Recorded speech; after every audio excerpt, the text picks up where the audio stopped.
Meron lang po akong konting tatanungin, Martin, ano? At Manali. Okay. Praise God. In behalf of a minister of the gospel under International Assemblies of the Firstborn, Incorporated, as I was based in Italy and have been a minister in the Philippines more than 10 years. This is what I ask. Martin, kusang loob ka ba pumarito para makiisang libdig o pakasalan si Manali? Yes, Pastor.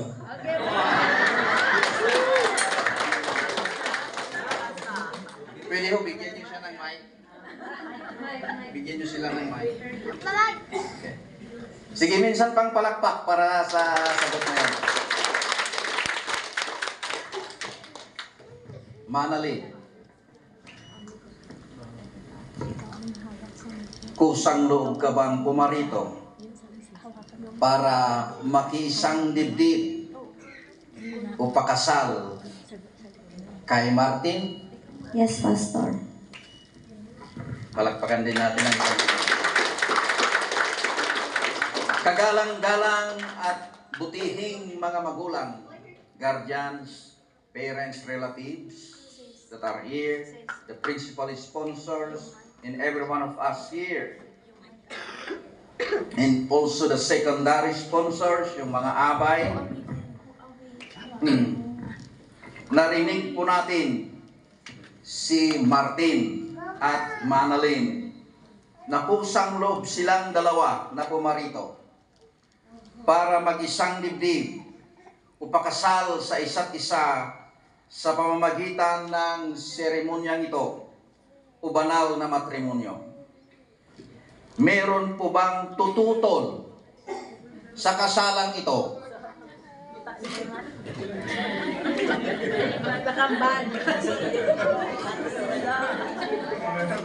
Ulitin ko po, baka nagkamali kayo ng pandinig. Meron po bang tututol sa kasalang ito? Dahil tahimik po tayo, ibig sabihin ay ituloy natin ang kasal. Itutuloy natin itong singirog, pagkasal kina Martin at Manalyn. Sige, palakpakan natin ang Diyos. Hallelujah. Praise God. Mike, bigay mo daw. Sa oras na ito, gusto ko na pakinggan natin ang kanilang mga pangako. Gusto nyo ba yun? Yes. Okay. Siguro, mas maganda yung bukal na salita, ano? Hindi ko sinabi sa kanila ito, pero yung pangako nila, didinggin natin.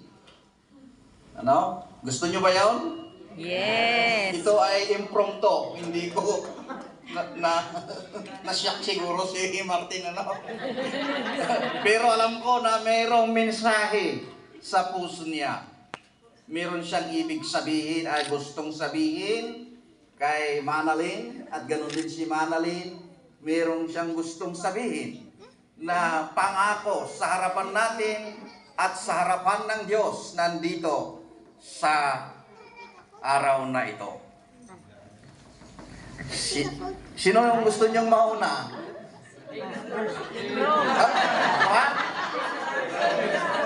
Ayan ang ladies first. Ayan ang gusto ko, may participation ng audience. Yeah. Ladies first now. Come on. Manalyn, what is your promise? Do you have May papromise ko lang sa kanya na hindi tayo mag-aaway, pero sasamahan kita habang buhay hanggang sa pagtanda. Yun lang po, yun lang.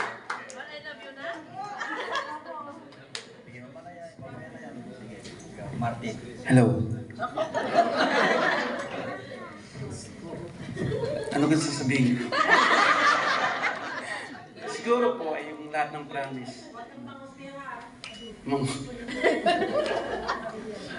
Promise? Anong dapat i-promise? Parang natupad naman lahat ng pangako. Gaya ngayon, yung kasal.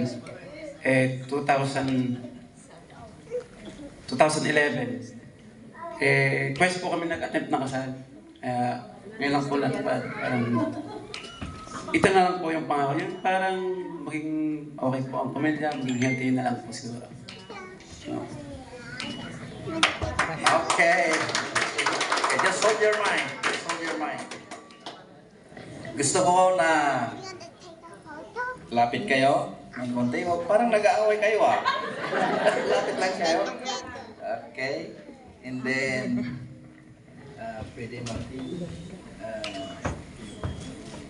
sundin mo. Sabihin ko. Ako si Martin.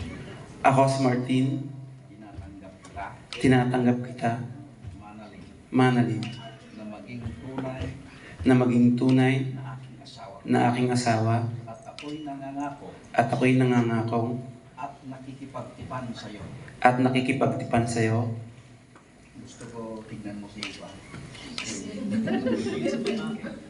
Sa harapan ng Diyos Sa harapan ng Diyos, at sa kapulungan na ito, sa kapulungan ito, ipinapangako ko ipinapangako ko na ako ay magiging mapagmahal na ako'y magiging mapagmahal at matapat na asawa at matapat na asawa sa kasaganahan, sa kasaganahan, sa kahirapan, sa kahirapan, sa katuwaan, sa katuwaan, o sa kalungkutan, at sa kalungkutan, sa kalusugan, at sa kalusugan, karamdaman, sa ligaya at lumbay, sa ligaya at lumbay, sa hirap at ginhawa. sa hirap at ginhawa. Ikaw ay aking iibigin, Ikaw ay aking iibigin, mamahalin, mamahalin, iingatan, iingatan, aaliwin, hanggang sa papaghiwalayin tayo sa pagpahiwalayin tayo ng kamatayan. ng kamatayan. Bigay mo kay kung si Manalin, Ako si Manalin, tignan mo si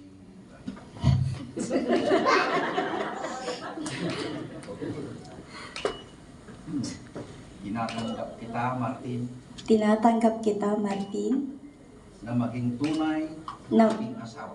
na maging tunay na aking asawa. At ako'y nangangako At ako'y nangangako at nakikipagtipan sa iyo at nakikipagtipan sa iyo sa harapan ng Diyos sa harapan ng Diyos at kongregasyon na ito. at sa kongregasyon na ito.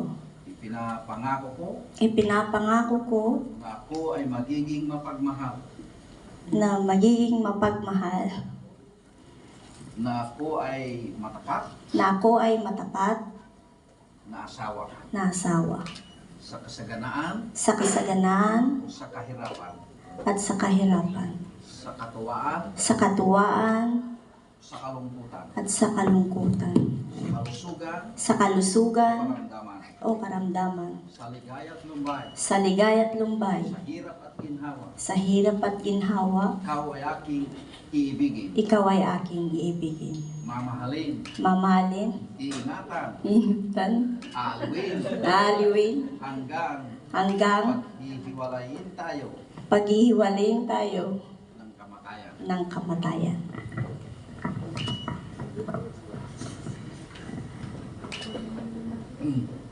Meron po ba tayong sing-sing dyan?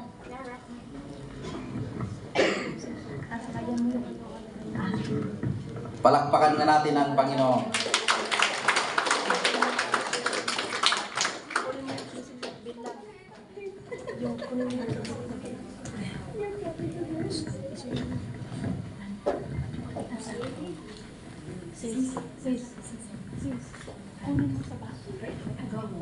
Sige, bigay nyo kay Martin.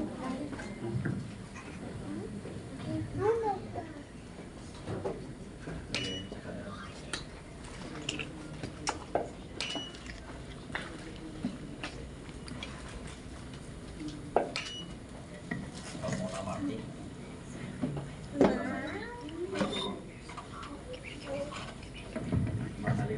Manalin, Isuot mo. isuot mo Pakaingatan. at pakaingatan Singsing na ito. ang sising na ito Bilang tanda bilang tanda at sagisag at sagisag ng kadalisayan ng kadilisayan at walang hanggang at walang hanggang pag-ibig. pag-ibig ko. Pinapangako ko Pinapangako ko na hindi kita pagtataksilan. I love you so much. I love you so much. Till death do us part. Till death do us part. In the name of the Father. In the name of the Father. Sige, isot mo. Hindi. Ikaw ang ipasuot kay Mana. Sigaw, ipasuot mo. Ayan. Sige, palakpakan natin ang Panginoon. Excited. Ikaw din, Manalin. Huwag mo pang isuot.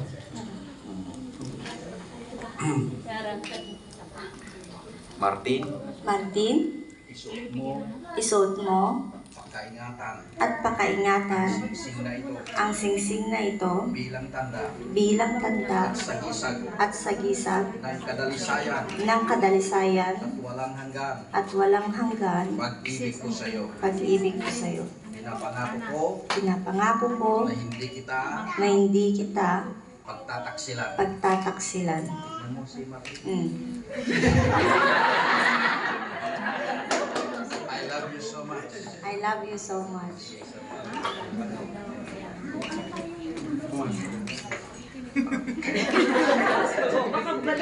Ayun. Palakpakan natin ang Diyos. Hallelujah. So, meron bang aawit yan? Okay, maghanda-handa lang yan.